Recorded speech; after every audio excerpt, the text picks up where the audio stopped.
അസ്സലാമു അലൈക്കും, welcome back to my channel. ഞാൻ ഇന്നിവിടെ കേവ് പൊറോട്ടൻ്റെ റെസിപ്പി ആയിട്ടാണ് വന്നിട്ടുള്ളത്.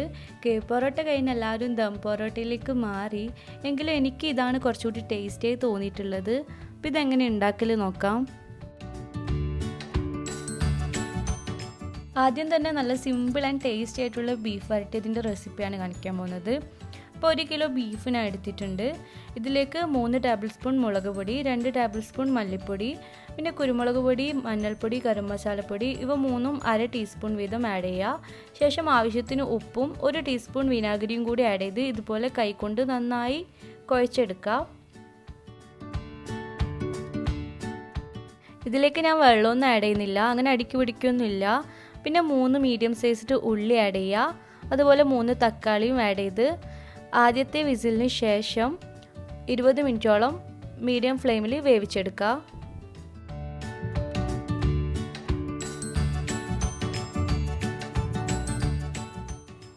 ബീഫ് വെന്ത് കഴിഞ്ഞാൽ ഒരു പാത്രത്തിൽ 2 ടേബിൾ സ്പൂൺ ഓയിൽ ഒഴിച്ച് ചൂടാക്കുക.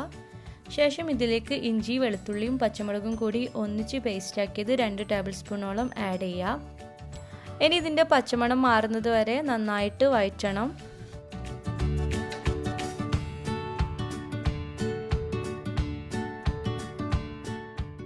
ഇനി കുറച്ച് കറിവേപ്പിലയും കൂടി ആഡ് ചെയ്തതിന് ശേഷം വേവിച്ച് വെച്ച ബീഫും കൂടി ആഡ് ചെയ്ത് നന്നായിട്ട് മിക്സ് ചെയ്യുക.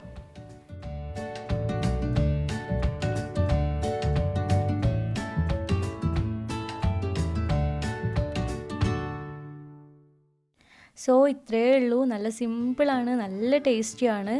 പിന്നെ ഇതിൻ്റെ മുകളിൽ നിങ്ങൾക്ക് മല്ലിയിലയും കൂടി ആഡ് ചെയ്യുക. പക്ഷെ ഞാൻ കേവ് പൊറോട്ടയിൽ ഇടുന്നത് കൊണ്ട് ഇതിലിടുന്നില്ല എന്നേ ഉള്ളൂ.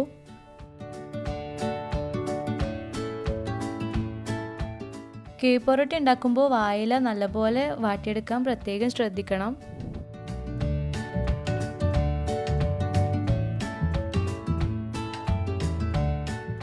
നല്ലപോലെ വാട്ടിയെടുത്ത വായലിൻ്റെ മുകളിലായിട്ട് 2 പൊറോട്ട വെച്ച് കൊടുക്കാം. പിന്നെ ബീഫ് വരട്ടിയതും ചെറുതായി അരിഞ്ഞ ഉള്ളിയും തക്കാളിയും മല്ലിയിലയും കൂടി ആഡ് ചെയ്യുക. എന്നിട്ട് വീണ്ടും ഒരു പൊറോട്ട വെച്ച് ഇത് നല്ലപോലെ മടക്കി ഇങ്ങനെ കെട്ടിക്കൊടുക്കുക. നിങ്ങൾക്ക് വേണമെങ്കിൽ ഇഷ്ടമുള്ളത്ര ലെയറാക്കി എടുക്കാം കേട്ടോ.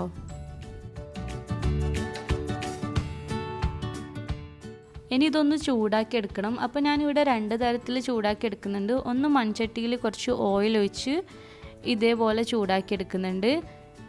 പിന്നെ ചെയ്യുന്നത് ആവിയിൽ ചൂടാക്കുന്നതാണ്.